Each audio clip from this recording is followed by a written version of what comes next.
Well, the reefer madness is running very deep in legislatures across the United States. We've noticed that while demographics everywhere else shift, even in our Congress, it's still those old silver-haired white guys thinking they know what's best for everybody, and they don't know anything about cannabis as medicine. They don't take the time necessarily to become educated on their own about what's happening, initiatives, or to really look at analyzing what's happening in states that have legalized a decade trend to see that alcohol use rates are down and kids are not getting access to cannabis like they thought that they were going to, and the youth rates are down in states that have legalized.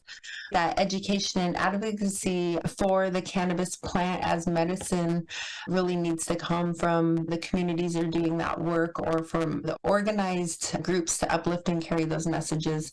That's how it just happens. That's how the political cogs and machines work. And so we just really need to make sure that those organizations exist to make sure that all voices are represented. And that was one thing that I noticed is with this racial justice and social equity movement in cannabis, was that the I and BIPOC was really, really silent. We're such a marginalized group already, and then there's just this tendency, whether it be erasure culture or just because of a lack of having inroads to communities, indigenous communities, to build those relationships with, it just doesn't happen. And so we, meaning the collective group of the workers that are out there doing it, have just try to find some way that we could work in unity to, I guess more than anything, just shine the light on the dark little corner that indigenous cannabis communities are still here. We're still touching plants with our feet in the soil.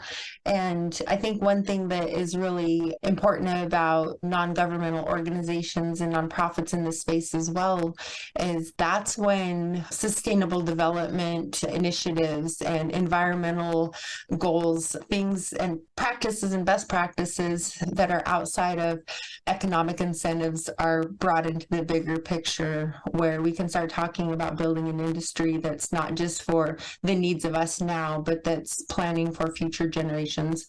Corporate America is not going to do that, and that's what our nonprofit organizations globally are working to do, is to ensure that at the end of the day that the plant has the opportunity to retain her sacred essence as a plant.